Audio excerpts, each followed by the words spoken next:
Bismillahirrahmanirrahim. Alhamdulillahilladzi bini'matihi tadal muhtadun wa bi'adlihi dallun la yus'alu amma yaf'alu wa hum yus'alun. Ahmaduhu subhanahu amma yaqulu adh-dhalimun.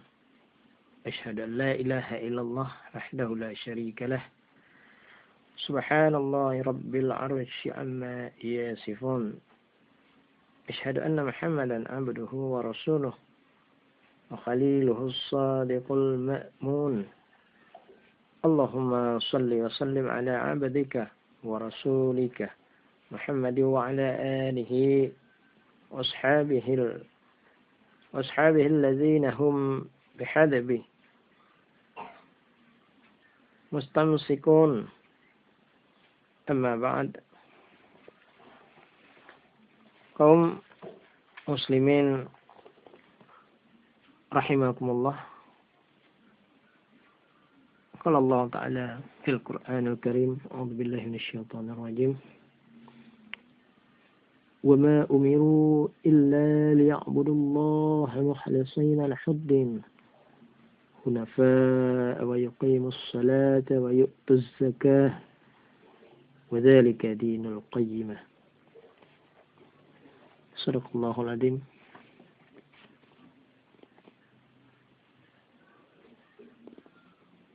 Allah Subhanahu wa taala berfirman dalam surat Al-Bayyinah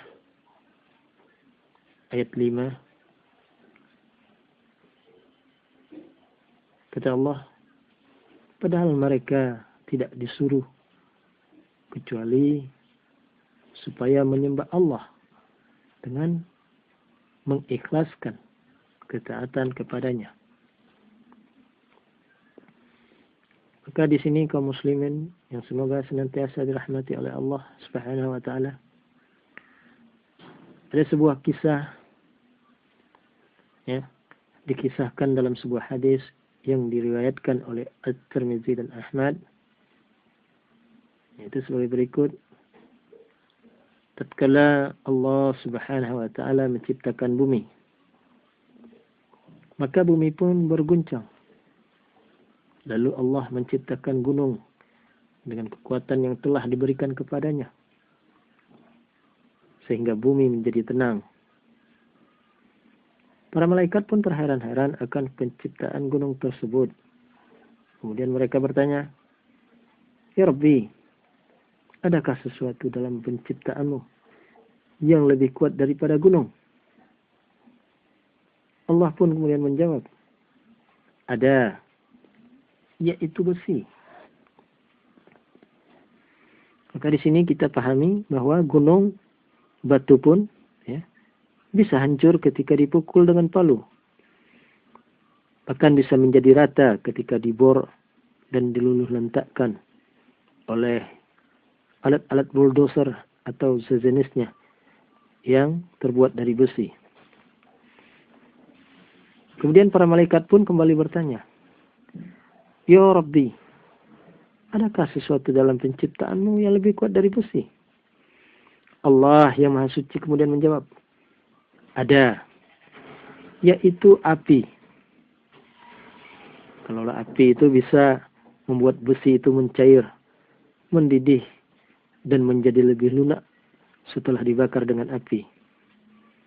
Kemudian para malaikat bertanya kembali, "Ya Rabbi, adakah sesuatu dalam penciptaanmu yang lebih kuat daripada api?"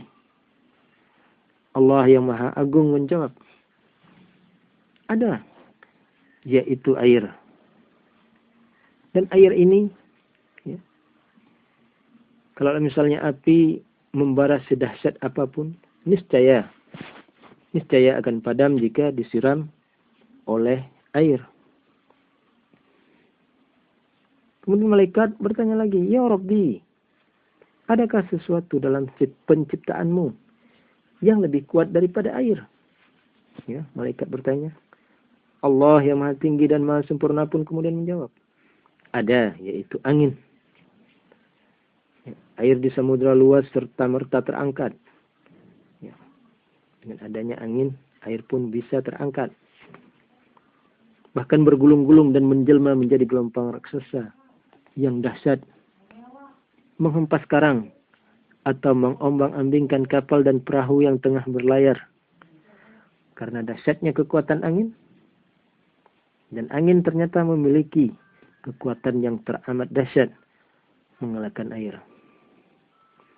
Dan akhirnya para malaikat kemudian bertanya lagi, "Ya Allah, adakah sesuatu dalam penciptaanmu yang lebih dari semua itu? Adakah ya Allah penciptaanmu yang lebih dari semua itu?" Kemudian Allah yang maha gagah dan maha dahsyat kehebatannya menjawab, ada, yaitu amal anak Adam yang mengeluarkan sedekah dengan tangan kanannya, sementara tangan kirinya tidak mengetahuinya. Jadi artinya di sini, orang yang paling hebat, orang yang paling kuat, orang yang paling dahsyat adalah orang yang bersedekah, tetapi tetap mampu menguasai diri, sehingga sedekah yang dilakukannya bersih, tulus dan ikhlas, tanpa ada unsur pamer ataupun keinginan untuk diketahui orang lain. Kaum muslimin rahimakumullah. Jadi inilah gambaran yang Allah berikan kepada kita, bahwa ternyata yang mempunyai kekuatan dahsyat adalah hamba yang bersedekah, tetapi tetap dalam kondisi ikhlas. Karena naluri dasar kita sebenarnya selalu rindu pujian.